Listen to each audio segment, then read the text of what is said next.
It's been 1 year since the war came back in our region. When Russia invaded Ukraine, half of the world said, "We knew it's coming." The other half was deeply surprised.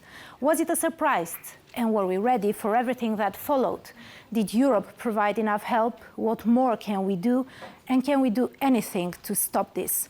Hello, I'm Marina Stoimanova, and together with my colleagues from Ukraine, Romania, Georgia, Albania, Serbia, and France, are searching for the answers. In Ukraine, in Kyiv today, we have Anastasia Dimitrova. Sasha Vakulina is in Lyon, Nuka Kekilia in Tbilisi, Franco Egro in Tirana, Andra Diaconescu in Bucharest, and Bojan Brkic in Belgrade. Hello everybody, and thanks for joining us today. Мною принято решение о проведении специальной военной операции. Террор вам никто никогда не простит, никто в мире вам этого не простит. Украина никогда не простит. Мама, что? Заходи. We have many things to talk about and many topics concerning the war, but first let's go to Kyiv, where is Anastasia Dimitrova. Nastya, what is the situation 1 year after the first bombs hit?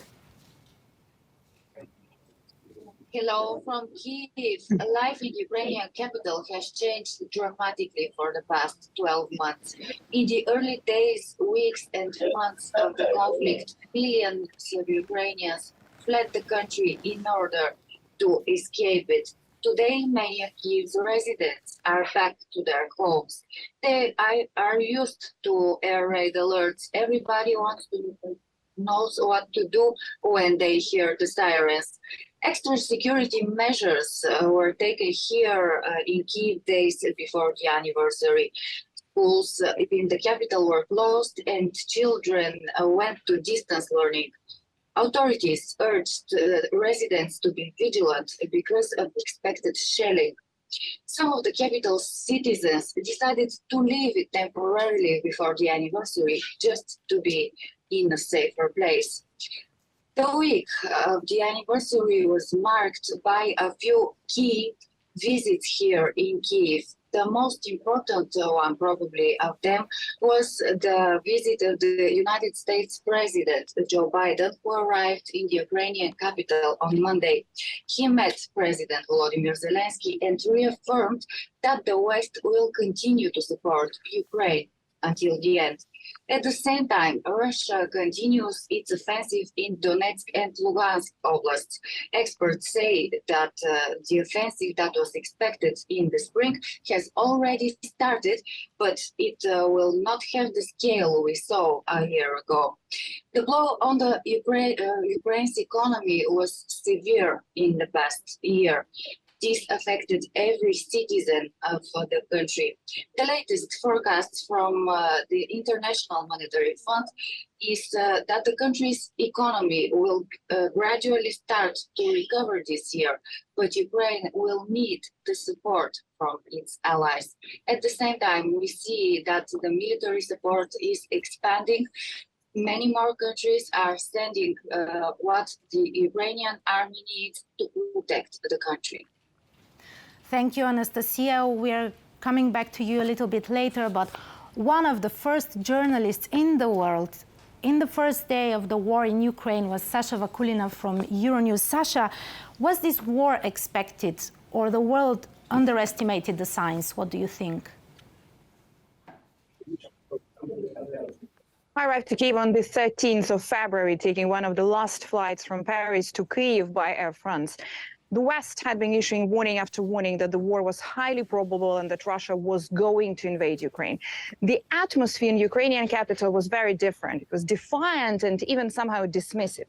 People were tired of hearing the Western warnings and were just living their lives with daily routine unbothered, except for some conversations in the evening with families and friends, which all started with the same question: do you think it is going to happen?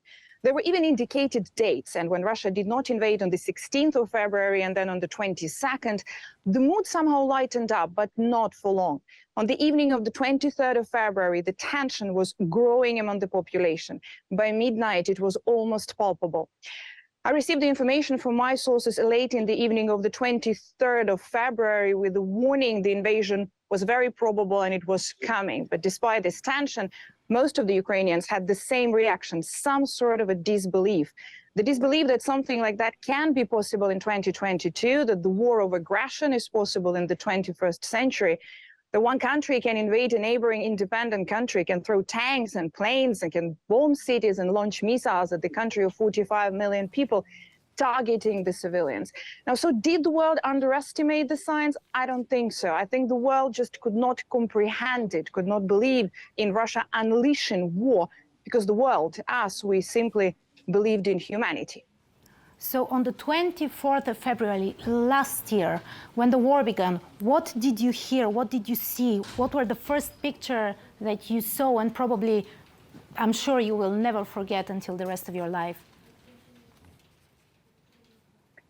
No one ever will. Ukrainians were somehow used to living in the war since 2014, but the full-scale invasion was very different.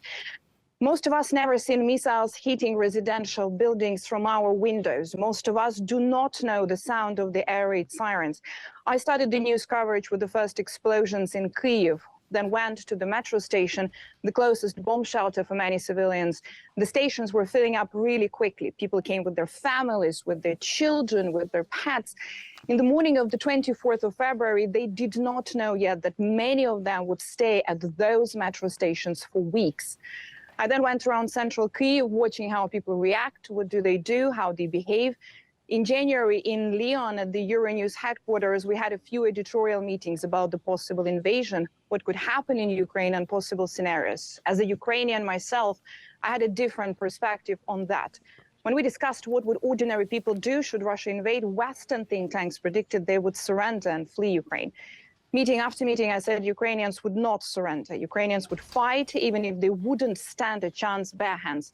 And this was my take as a Ukrainian who understands the mentality of the people, which helped me as a journalist. And that's what I saw in central Kyiv in the morning of the 24th of February.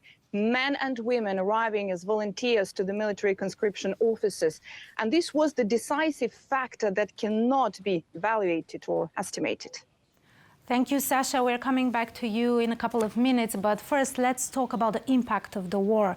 The whole region faced a lot of changes, problems and questions in the following days and months. One of them was the huge refugee wave from Ukraine and also the Russians that decided to leave the country. Georgia was one of the countries, and Romania, of course, that experienced this most strongly. Nuka Kekelia from Tbilisi is with us. Nuka, how was Georgia affected from this huge wave? Yes, Georgia was one of the shelters for tens of thousands of Ukrainians who arrived in the country after the war started. And according to the official data, about 150,000 Ukrainians arrived in Georgia since then. And there are several non-governmental organizations in Georgia, also civil organizations, and a number of people organizing permanently a number of actions, humanitarian or cultural, for fundraising to assist those who were affected from the war. But we cannot say that the attitudes of Georgian population were so welcoming to those Russians who arrived in Georgia since the war began. And we can say that it was a huge influx, as 1.5 million Russian citizens crossed the Russia-Georgia border after 24th of February 2022. So we can say that the impact of this influx was really great. And first of all, there were security issues that arose in the Georgian society. As you know, that Georgia and Russia has some kind of quite hostile relations for so many years, and Russia and Georgia do not have any diplomatic relations in the war of 2008. So it was natural that Georgian population had some fears that it was a threat to Georgia's national security, that so many Russians were arriving in Georgia, although despite the fact that many Russians arriving here were saying that they escaped from Putin's regime and they didn't want to go to fight in Ukraine. Another effect, I would say, it was huge economic impact. The prices rise in so many directions, and especially in food products and on real estate. So it's impossible in Tbilisi now, quite impossible to hire a flat or buy an apartment. So, and finally, to sum up, I would say that the recent surveys of public opinion in Georgia show that a vast majority of Georgian population consider Russians as a threat to Georgia's national security, and they demand that the government imposed a visa regime to Russia. Okay, let's see more in the video.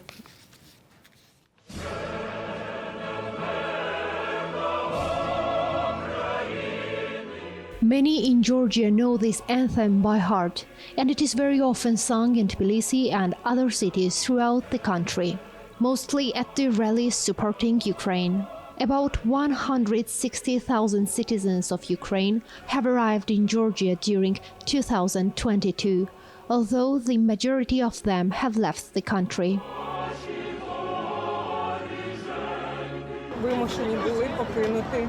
We had to leave the country under the pressure. War and occupation are really frightening situations.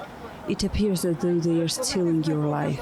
We incredibly appreciate Georgia's hospitality and its people's generous support.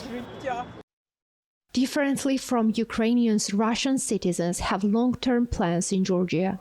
About 1,500,000 Russian citizens arrived in the country since 24 February 2022. Yet it is unknown how many of them stayed here. And their presence is evident everywhere in the streets, cafes, even in the bookshops.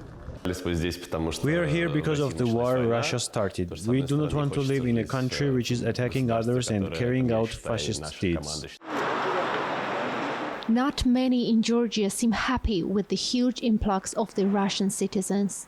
The recent surveys show that about 70% of Georgian population thinks that the arrival of Russian citizens will negatively impact the country and support imposing a visa regime on their northern neighbor. Anne Gudushauri, Euronews, Georgia. Talking about refugees, same goes for Romania. Along with Poland, the two countries probably face the biggest refugee wave. How many refugees since the war began? What are the measures of the government? Andra Diaconescu, editor-in-chief of Euronews Romania, will give us details. Andra. Hi, Marina. Hello, everybody. Almost 4 million Ukrainians have entered Romania since the war started. And we witnessed heartbreaking stories because we saw how families were just breaking apart at the border, and the men just remained in their country, in Ukraine, and women with children entered Romania. The first days were heartbreaking because we saw how they stayed in queues, in lines for hours, just hoping to save themselves, to save their children.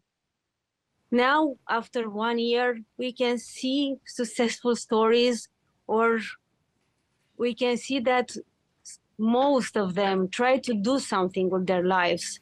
They started businesses, they try to take the children to schools, so they are reconnecting with like a normal life. But of course, they always talk about what is going on back home, about their husbands, their fathers, or their brothers. What the government did for all these people, for this huge wave of people coming to Romania, was to try to put them in refugee camps. Also, the government helped with the support for the rent that they would pay if they stay in block of flats. And of course, they try to put their children to schools and find teachers who can talk in Ukrainian in order for the children to study and not to stay separated from the other children. This is the story in Romania here now. Okay, let's change a bit the topic. The whole world, but mostly maybe our whole region, was deeply affected without any doubt. Economics suffered the most. How did it affect everyday life in Romania? Andra, this is a question for you again. Well, for the past year, we keep talking about the food crisis. It's not an ongoing conversation here in Romania, but only it happens since the war started in Ukraine. And of course, all the prices went up and everybody is just asking what will happen next. In terms of numbers, I can tell you that the top in increased numbers and prices are energy, food, alcohol, and cigarettes. And Romania finished last year with an inflation of 16%. And the median salary just increased with 13%. So all people here in Romania are just finding ways to cope with this big prices boom. We did a package together and we are talking about how the prices for eggs increased. And we see here 35%. The energy increased in prices 4 times. The cereals doubled. The food products, 22% increase. So what happened here in Romania was that people just tried to change their consumption habits. And what they are doing, they are going to shops, they don't buy more than they know they will consume. And of course, they always look at the best price for their products. Some of the people and most affected are the people who are living out of pensions are saying that there are weeks when they eat eggs or they eat meat once a week. Okay, let's see the details, Andra. Romanians have had to budget more and more for their shopping baskets every month as a result of the continuous price increases. From an average price increase of 8.4% in the first month of last year, the annual inflation had reached 16.4% last December. Prices for food alone rose to 22%, according to the official statistics. But shoppers' calculations are different. How much more do we spend on shopping now compared to this time last year? Well, at least with the inflation rate. What is the amount? I feel that is around 25%. I haven't done a count, but we spend almost double, at least 45–50%.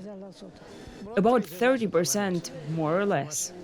Last year, the most expensive price increase was for a kilo of sugar, 62%. Next on the list come the prices for butter, oil and potatoes. They are up to 45%. Nevertheless, earnings have not grown as much. Average wages rose by 13.6%, well below the inflation rate. It was a year when Romanians were forced to look for backup solutions. First and foremost, not to leave the supermarket with an empty shopping basket. Well, first I have selected a supermarket which I find to be more convenient. I pay close attention to prices, to promotions, to bargains, to everything that you can buy for less money. Experts recommend shopping from the big department stores and not from those near our homes due to higher markups. Another trick to remember is to avoid going shopping when hungry or when accompanied by children, because the little ones will inevitably ask for more things than what had been added on the shopping list. Foodstuffs are not the only products which met with higher costs. Energy tariffs alone have risen by 45% in 2022 and gas by 35%. Food and household utilities are incidentally the biggest consumer expenses of a household budget.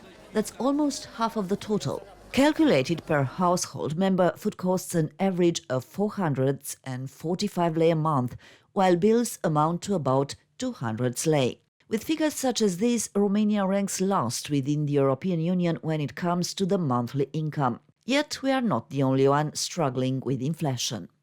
The bad thing is that we have high inflation. The good thing is that we have high inflation in every country. So it is not a particular or country issue of Romania. and therefore it will impact, and it is impacting all the neighboring countries as well.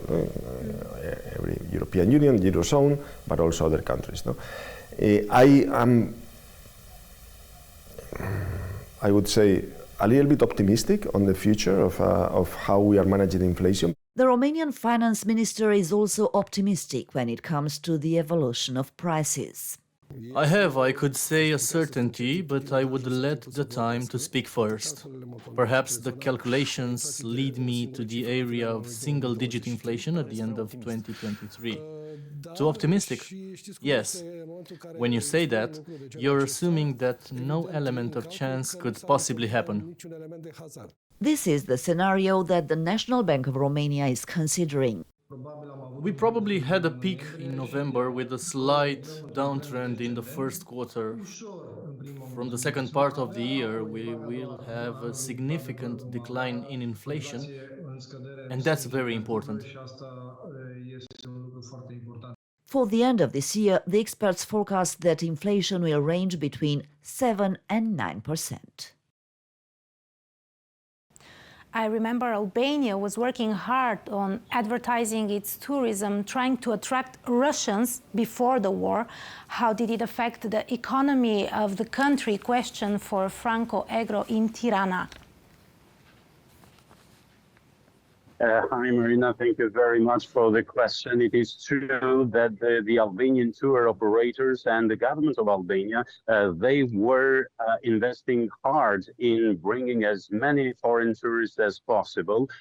In terms of the Russians and the Ukrainians, they started to come to Albania, not in huge numbers, but they were coming in. During the last 6 years, according to the official figures, there were approximately 160,000 Russians and over 300,000 Ukrainians. The tour operators with whom I spoke said that the war in Ukraine obliged them basically to cancel all the arrivals from these two countries. They were worried about one element. Being aggressive means one thing, but the result is another one. And as far as the tourist situation in the country these days, the number of the tourists from these two countries that are at war with one another are not entering Albania, although the government of Albania have removed the visas for the citizens of these two countries. Another impact that the war is having in this specific industry that is extremely important for the economic situation in Albania is the fact that it is the number of the tourists that are coming from neighboring countries like Poland, Czech Republic, Slovakia is diminishing. Hungary as well is diminishing as well. The tour operators with whom I spoke said that the trend that they started to work on and that was paying off is stopped. And this is a major concern for them.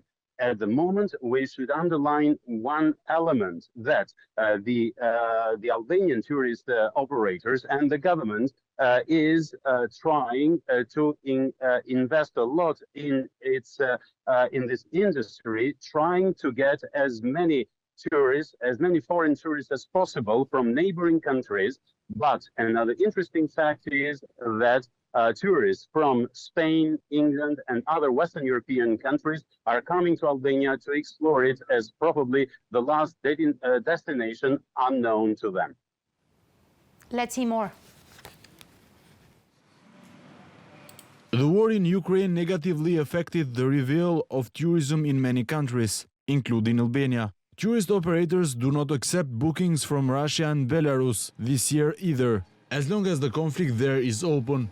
Although it's experienced a good season, Albania could have received more tourists last year if the war in Ukraine had not taken place. Over the summer, the Albanian government issued visas from countries near the war-struck zones, but the visitors from Russia and Belarus were few. This increase would have been even greater if the war in Ukraine had not affected it. Uncertainty in the east of Europe and high inflation of up to 20% made the citizens of Eastern Europe to come to Albania. Operators do not expect an increase in tourists from conflict zones, and this year they are targeting people from the Middle East and distant Asia. There will be an increase as Albania is receiving more and more tourists from other areas from the Middle East and Asia. Last year, 7.5 million foreign tourists came to Albania. This record is related to two factors. The first factor is related to the post-pandemic period. People started to move more after the isolation, and the second factor is linked to air transport, where low-cost airlines doubled their flights from Tirana. Compared to 2021, tourists increased by 33%, the majority of whom were from neighboring countries like Kosovo, North Macedonia and Italy, while local hotels also saw a steep rise in British and Spanish visitors. Another country which is not part of the European Union is Serbia. What is the situation with the prices there? Bojan Brkic, editor-in-chief of Euronews Serbia, is with us. Bojan. Well, the situation, Marina, in Serbia with the prices is pretty much similar to the one described to us by Andra in Romania. Right after the beginning of the war, all the prices started going up, and the citizens were particularly frustrated, especially because it directly hit them, that the prices of food in this agricultural country were going up, and the government had a lot of explaining to do, that this is due to disrupted chains of supply, because the fertilizers are more expensive and the energy is more expensive and the transport as well. And then the government tried to intervene, and they controlled prices of basic food products, which alleviated the situation for a while until it created occasional shortages of certain products. And now, at this particular moment, all these caps have been already lifted, except for the fuel, which is still regulated by the government. And where we stand now is that the average salary of a Serbian citizen can buy much less products. I'm not going to give you all the prices. They're very similar to the one we heard from Romania, but I will just tell you that, for instance, last year, Serbs could buy 430 liters of cooking oil for their salary. Now they can buy 360. That's 70 liters less. Also, we can buy 521 egg less than we could last year. So this is the main concern of the Serbian citizens. Now, the good thing in this whole situation is that utility bills and the energy bills for electricity did not go up, or at least not much. But what made the situation more complicated for those people who do not have housing of their own is that, first of all, the housing prices went up, and second, if you rent an apartment, those 200,000 Russians who came to Serbia since the beginning of the mobilization in Russia have rented all the apartments, and those prices went up by sometimes as many as 300%. So if you don't have an apartment of your own, you're either in a problem with the rent or with the installments for your loans, because as we all know, the interest rates went up, and some of the installments for the loan bank loans went up by 20-30%, which really hit the population hard. Bojan, I'm going to change the topic one more time. Most of our countries, we have relations and common history with Russia. Same goes for Serbia. The situation there is even more complicated. How did the war affect politics and relations between the two countries? Well, Serbian relations with Russia are a bit different than for most other countries.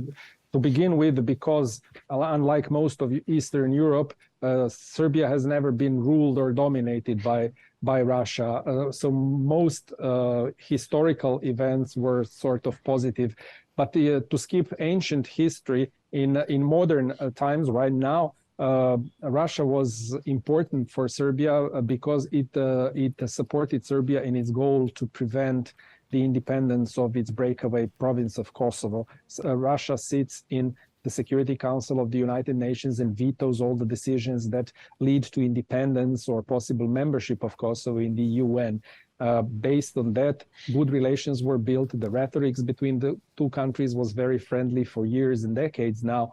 So now when the war started, Serbia found itself between the rock and the hard place because it is a candidate country for the European Union. European Union imposed sanctions on Russia. Serbia would not, and suffers severe criticism from Brussels, from European capitals, and it happens all the time and very frequently. Now, what makes things even more complicated is this wound from 1999. One opinion poll here suggested that most Serbs are not so much in love with Russia as much as they want to spite NATO for bombing this country in 1999. So all in all, when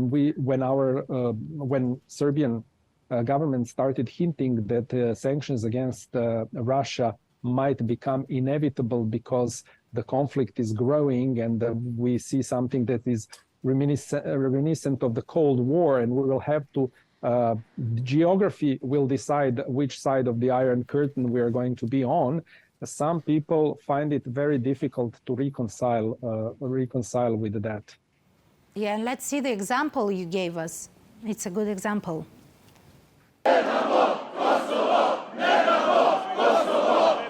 A group of people, some of them masked and hooded, toppled the fence around the Serbian presidency, hurling insults, threats and finally eggs at the president's office before they were overpowered by the riot police.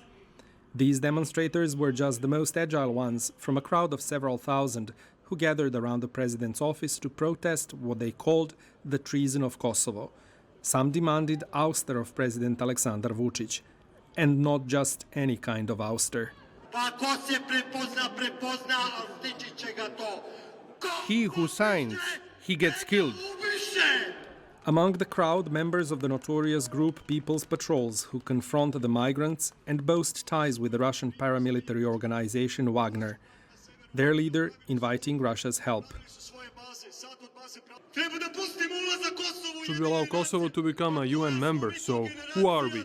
30 plus. What kind of generation are we to experience that and live? And they are afraid of riots. I swear to you, we're capable of much more than just riots. The rally was attended by a mixture of right-wing parliamentary parties, public figures and ordinary people who carried Serbian and Russian flags and banners with slogans supporting Russian military effort in Ukraine and different conspiracy theories. If this government made us come here, then I guess it is time to change it. I'm supportive of Russia. It is my family tradition. My whole family has ties to Russia. They were priests in Gračanica in Kosovo, and we were all expelled. I'm always for the better, and what we have now leads nowhere. There is no justice, literally no justice. Vučić did not buy Kosovo, nor did he get it, nor it is his, nor did his father leave it to him so that he can sign whatever he needs to sign. Right after the rally, President Vučić stated that he would not allow extremists with foreign support either from the east or the west to threaten order in Serbia. He met the leaders of the intelligence community, and a few leaders of the far-right groups were arrested.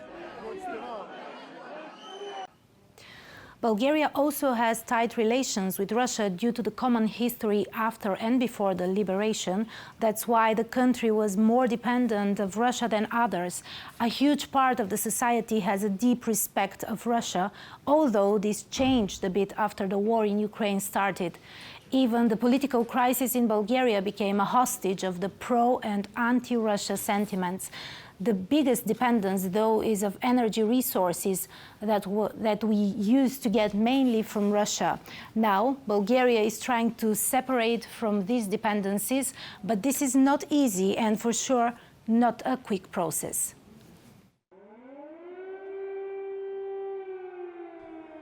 The division along the Russia axis was evident in Bulgaria from the first day of the war.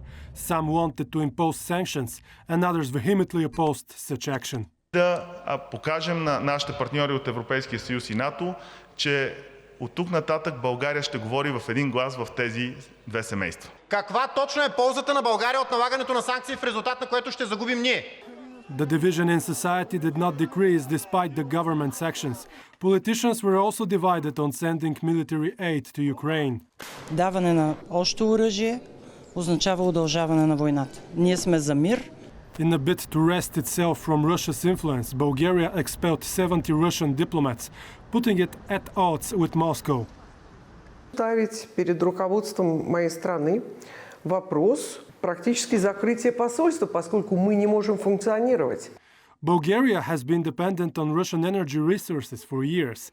In an attempt to diversify supplies, Sofia built gas interconnector with Greece. This pipeline is a game changer. It's a game changer for Bulgaria and for Europe's energy security. But the Bulgarian president's statements leave open the question, has Bulgaria really broken away from Moscow's influence? Служебното правителство изпълни задачата, поставена от 48-то Народно събрание, да се предостави въоръжение от резервите на българската армия. Надявам се, че правителството ще прояви разум за в бъдеще това да не се допуска. And with elections coming up, maintaining a strict Euro-Atlantic stance is becoming more and more difficult.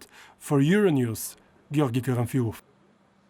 I'm curious, how is it in Albania, not that close to the conflict, historically not that involved? How do ordinary people feel about the war, about Ukraine, about Russia? Franco, this is a question for you again. Actually, in terms of the reaction of the Albanians towards this conflict, not only the political parties, and I mean all of them, but even the public opinion, and I mean all of it, are very much against the aggression of Russia. They consider it a serious violation of the sovereignty and the territorial integrity of Ukraine. Actually, in terms of economic impact, the ordinary Albanians are feeling the pinch. All our colleagues from around Europe mentioned the increase in prices of everyday products. The same thing has happened in Albania. We have felt it in the daily bread. We have felt it in sugar, in salt.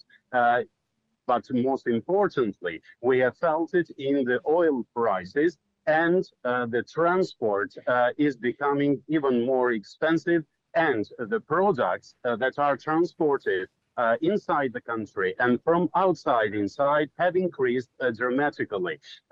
But actually, although these things are happening as we speak in Albania, not a single person is supporting what Russia is doing. On the contrary, the reaction has been extremely vehement. The Albanians do not accept the aggression of Russia against the Ukraine. On the other hand, in terms of geopolitics, the Albanians are following with great attention what the international emissaries, like those of the United States of America and those of the European Union, the dialogue that is taking place between the Republic of Kosovo and the Republic of Serbia. And they are looking forward to an agreement which probably will be signed at some time in not far future, that the relations between these two countries will be stabilized. Actually, as you know, Albania is a NATO member country, and last year it started its negotiations to become a full member of the European Union. Thank you, Franco. And some of our countries have similar stories to the one with Ukraine. I'm talking about Abkhazia and South Ossetia. How did Georgia handle this situation? Nuka, remind us, please. Yes, Marie. When we speak about similarities, I think many in the world have remembered what happened in Georgia in 2008 when Russia started its invasion in Ukraine. Back in 2008, the scenario of Kremlin and Vladimir Putin was almost the same. The official pretext of invasion in Georgia was that Russian troops were protecting population in Georgia from Georgia itself. And even back then, like now in Ukraine, Russia was not calling it a war. This was not a war for Russia. It was a peacekeeping operation for them.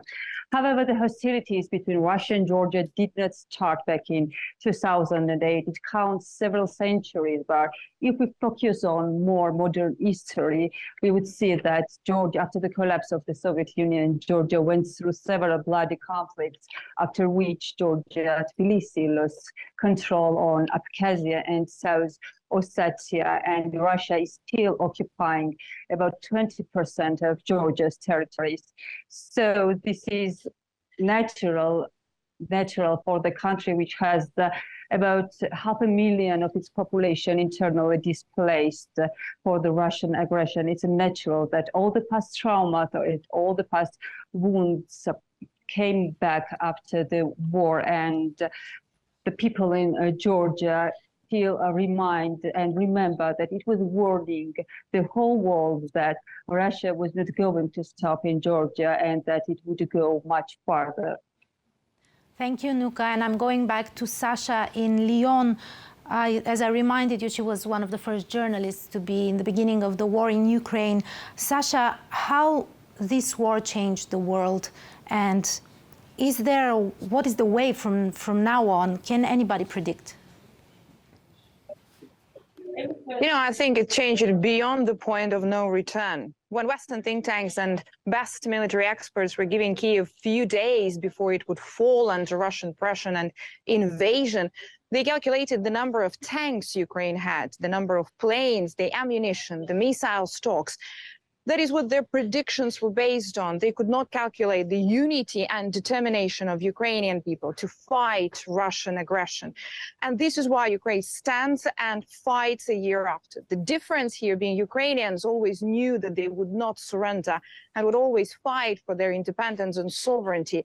The world did not know it. It would take the world weeks and months to understand that the phrase that was said at the Snake Island by Ukrainian soldiers to the Russian flagship Moskva ship is the very definition of Ukrainian strategy. But after Russian forces were pushed out of Kyiv region, then from Kharkiv, and then from Kherson, the only regional capital Russians managed to occupy, the West also understood this. Russian invasion certainly united Ukraine. I have just returned from Kyiv myself, and it is amazing how Ukrainian society operates these days as one single unit with one goal, the victory. But it has also united the West. The unprecedented unity and support by the European Union, by the United States, by the West has changed the current geopolitical landscape and the balance of power, while at the same time bringing unbelievable clarity about the positions and stance the countries take. And that's what Putin got wrong. He did not expect the democratic world to unite. Yes, thank you, Sasha. And back to Kyiv and Anastasia Dimitrova. Nastya, what are the hopes of the people now? What do they expect? Well, every Ukrainian has only one hope, has only one dream, for the war to be over soon with a victory for Ukraine. Everybody here, as Sasha said, has united their efforts for this to happen. Everybody does what they can to help the military, to help the people in need, to help the government in order the victory to come. The people that I spoke with today and the days that we are here are saying this: we will win. Let's hear. You know, we live not so bad here in Kyiv, but very hard for our souls. We experience everything very hard. We fear for our children's lives. It is very offensive. It is very unfortunate what is happening now in Ukraine. I can't even make a comparison. Everything has changed morally, financially, everything. Everything has changed. You understand yourself that you don't get used to these constant worries, but all of us have to remain optimistic that our victory will be there. It was very interesting talking to you. Thank you, everybody. Thanks to my colleagues from Euronews, Romania, Albania, Georgia, Serbia, Bulgaria, Ukraine.